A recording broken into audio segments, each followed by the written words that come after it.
আপনার মনে হয় না যে ৭১-কে যে আওয়ামী লীগ তাদের মৌরুসি পাট্টা করতে পেরেছে তার কারণ হচ্ছে যে আপনারা তো ৭১-কে আপনারা মনে হয় আওয়ামী লীগের চেয়েও বেশি ৭১-কে আওয়ামী লীগের মনে করেন, মুক্তিযুদ্ধকে আওয়ামী লীগের মনে করেন।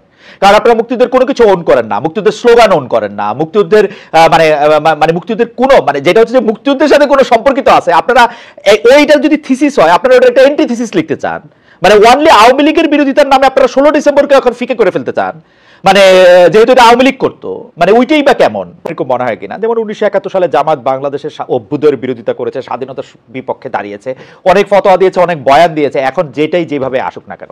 কিন্তু আমরা যখন ২০২৩-এ, ২৪-এ, ২২-এ, ২১-এ, ২০-এ, ১৯-এ, ১৮-তে প্রত্যেকবার স্বাধীনতার যে ফান্ডামেন্টালস আছে সেগুলিকে আমরা যখন ধ্বংস হইতে দেখছি, এবং যখনই এটা নিয়ে কেউ প্রতিবাদ করতে গেছে তাকে একটা জামাত শিবির ট্যাগ দেওয়া হয়েছে, কেউ যদি এই কথা বলতে গেছে যে আপনারা এটা কেমনে করতেছেন, স্বাধীনতার নামে আমরা এটা কেন করতেছেন, তখন এটাকে আরেকটা করা হয়েছে। এই প্রবণতা থেকে রেহাই কেমনে পাওয়া যাবে? মানে ইসলামী ছাত্র শিবির যাদের জন্ম ১৯৭৭ সালে, তারা একটা লেজিটিমেট কথা বলতে গেলেও তাদেরকে কেন ৭১-এর কথা তাদেরকে শুনতে হবে? মানে লেজিটিমেট কথা বলতে মানে তারা ক্যাম্পাসে একটা অত্যাচারের সম্মুখীন হতেছে, ক্যাম্পাসে একটা দুর্নীতি সন্ত্রাসের জায়গা থেকেও তারা যদি এইটার প্রতিবাদ করতে যায় তখন তাদেরকে শুনতে হবে যে ৭১ সালে তোমরা কি করছো।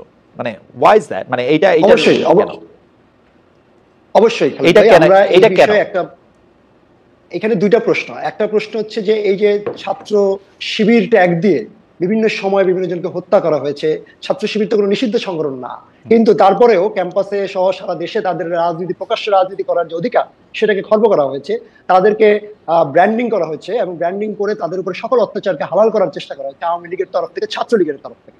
এইটার বিরুদ্ধে আমরা ছাত্র ফেডারেশন একটা সময় থেকে আমরা বলা শুরু করেছি, এবং আমাদের ঝুঁকি নিয়ে বলা শুরু করেছি। আমাদেরকেও এই কথা বলার কারণে আমাদেরকেও একভাবে মুক্তিযুদ্ধ বিরোধী কিংবা প্রো ইসলামিস্ট ধারার রাজনীতি নানা ধরনের কিন্তু ট্যাগিং করা হয়েছে।